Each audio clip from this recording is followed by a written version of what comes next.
آزادی بیان، 言论自由。 Free speech. Turi Munthe, why did you invent demotics? Why? Personal reasons. I was very interested in trying to explore how business could have a social impact. That was the core personal reason. And then why demotics?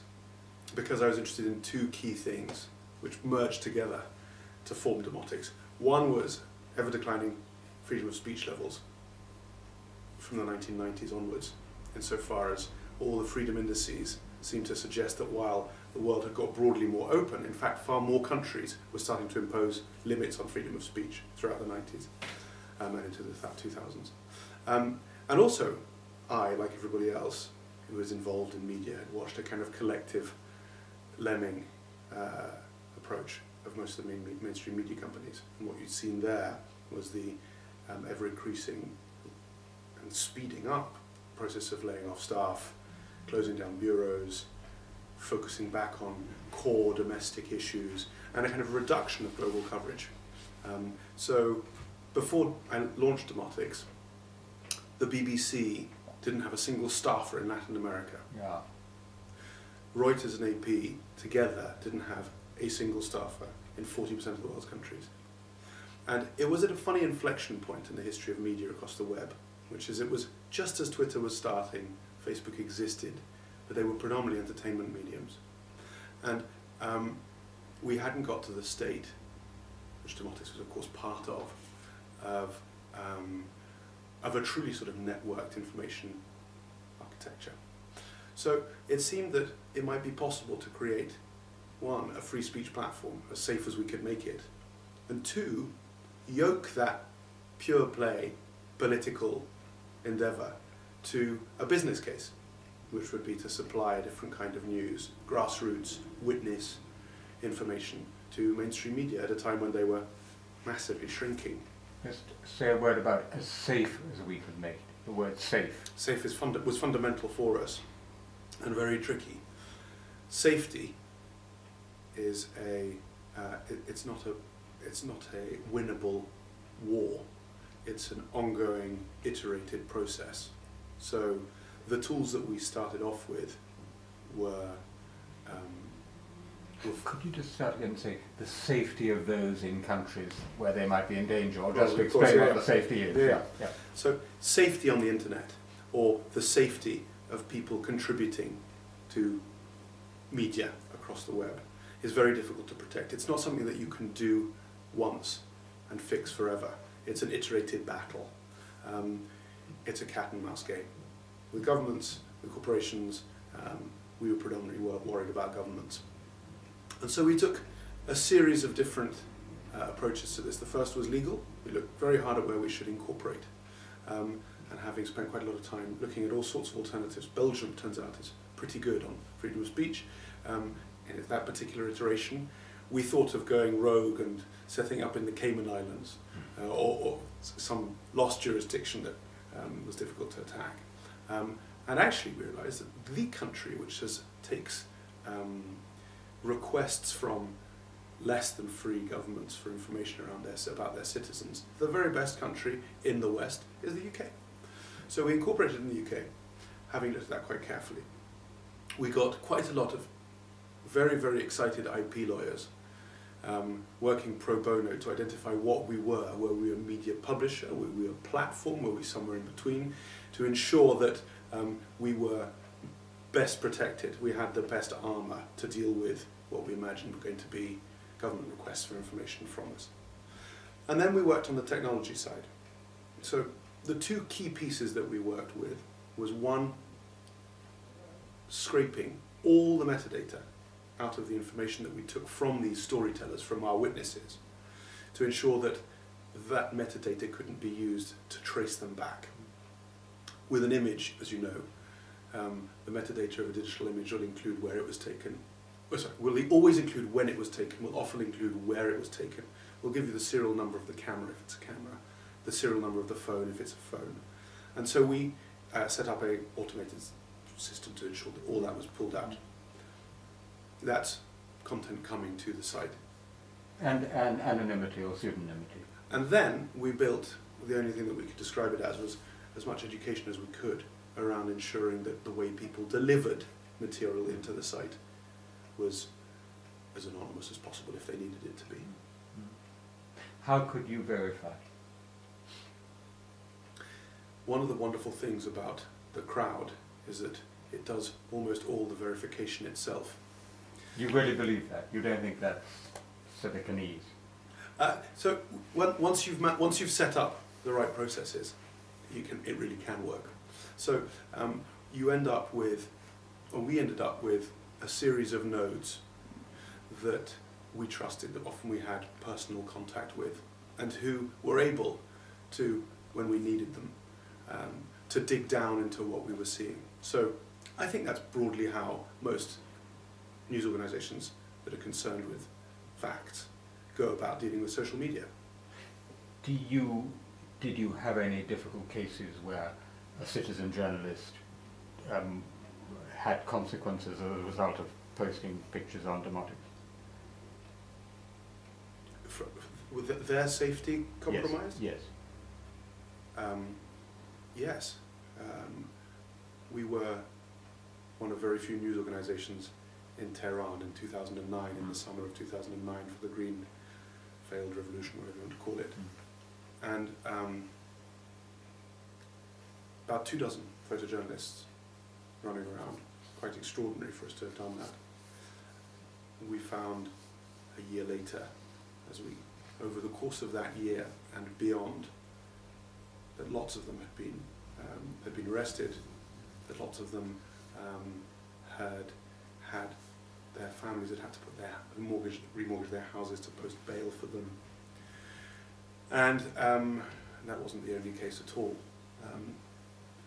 In the case of Iran, we've been extremely careful about their safety. In fact, we set up a series of anonymous Google accounts, tried to use proxy networks like Tor to get their material through. But what ended up happening was that the government pretty much shut the internet down, if you remember. And so proxy networks became completely unusable, and we had to rely on these anonymous accounts. They worked. What ended up happening was that many of these photojournalists, many of whom were protesters themselves, were posting those pictures on other sites where they could be identified. Right. Posting on social media was quite quickly turned into a crime in its own right in Iran, on Facebook particularly. And then, of course, it was only exacerbated, we heard, because they were seen to be contributing directly to Western media, not just by posting to social media, but also through demotics into the world media. You regard anonymity as essential to the safety of citizen journalists? One of the things which is interesting about citizen journalism is that in 99.9% of cases, it's not necessary. In fact, there's protection in a public persona, even at the very extremes. In fact, often at the very extreme, a public persona is extremely useful. I suppose one of the things that I do feel now from experience is there is absolutely no one easy solution to this. In some cases, you publicise, in others, you don't. Yeah. And a lot depends on the circumstances. I don't think there's a simple, easy, replicable answer to safety for citizen journalists. Sometimes anonymity is the way forward, and others, actually, a public persona brings a real element of safety with it. What do you say to the old foreign correspondent or foreign editor who says citizen journalists can never substitute for the carefully trained BBC or CNN or New York Times reporter with years of experience and an editorial bench to check their copy and fact checkers and so on?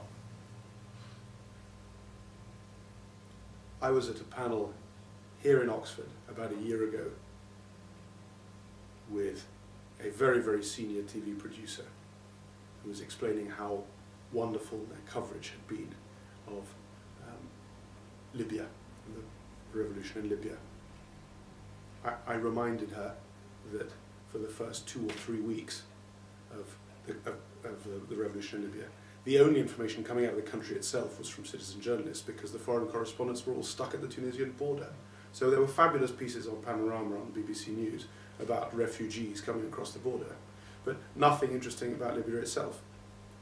So there are moments when all you have are citizen journalists, and you use them as best you possibly can, and they can be spectacularly useful. But the news is and will always be made by a combination of professionals who know how to package and who know how to research, and people on the ground. What the new technology has afforded us is an infinite number of witnesses. They must be well marshalled. Do you think citizen journalism is an emerging and developing craft? Do you think it's developing its own craft rules, the things you do, the things you don't do, or is it still a massive free-for-all?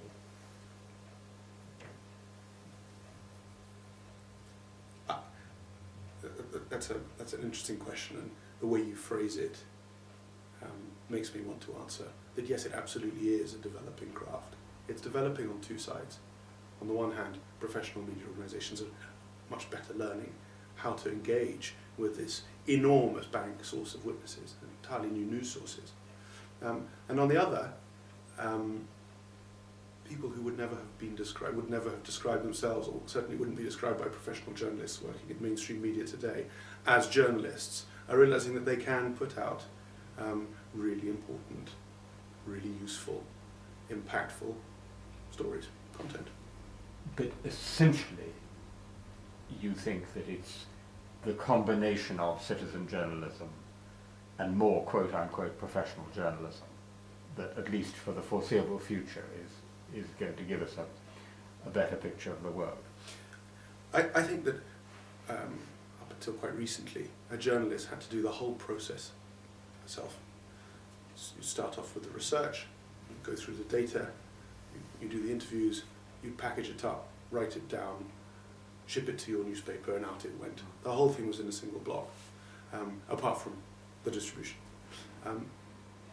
That's no longer necessary.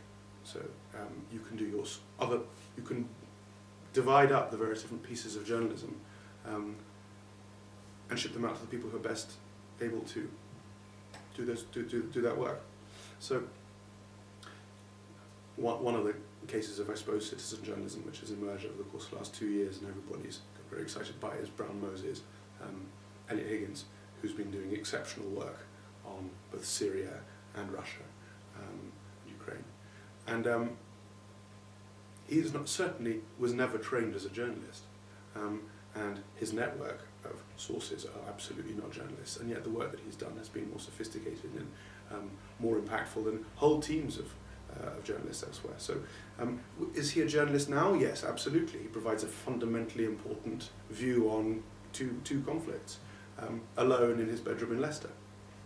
But he would certainly not have been called a journalist before.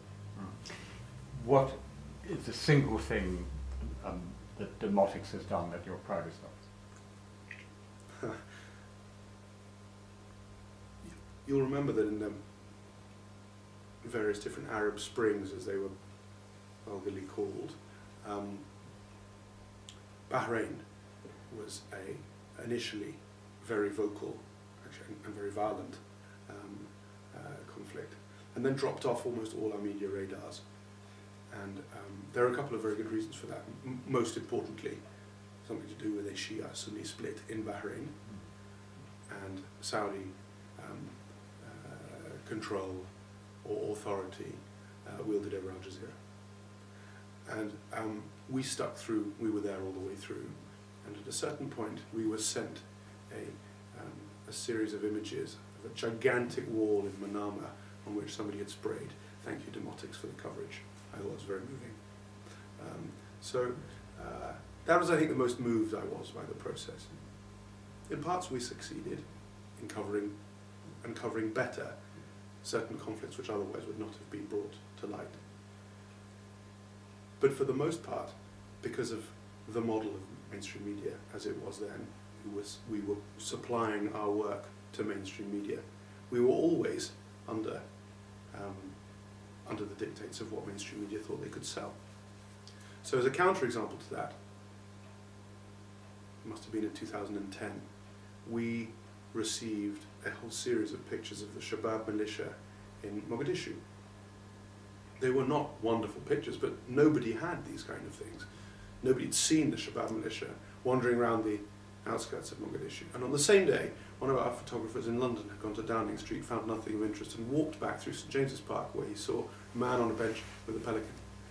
And the pelican pictures sold at every single newspaper in the UK, except for The Guardian. And the Mogadishu pictures are still gathering cyber dust somewhere. Turi Munthe, thank you very much. Thank you very much.